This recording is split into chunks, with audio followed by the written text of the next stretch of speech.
With your win against Portland this week, you tied the franchise record for the most wins in a season. What do you need to do this week to break that record against Arizona?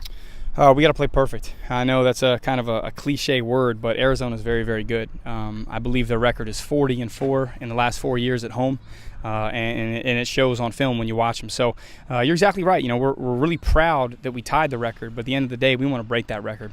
Last year we tied it, but we had 18 games.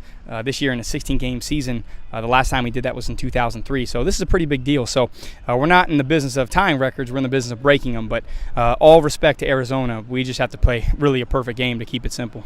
Past 2 weeks, you traveled to the West Coast, which means later games. How has that had an impact on the team?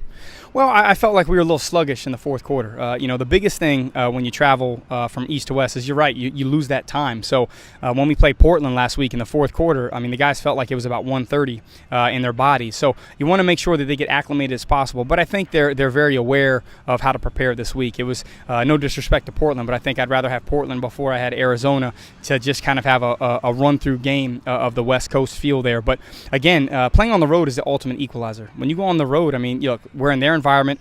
They're leading the league in fan attendance. We're second in the league, so it's going to be a crazy environment. It's a Monday night game, so we have a lot of time to rest, which is good. But you're right. I mean, it's 115 degrees right now in Arizona, so we got to make sure nobody's ever outside. You know, we got to make sure that we're aware that it's a 6:30 game, which is a 9:30 start our time. So as long as you're professional and you understand what to expect and you listen to the coaches, hopefully your body acclimates well, so we get a victory.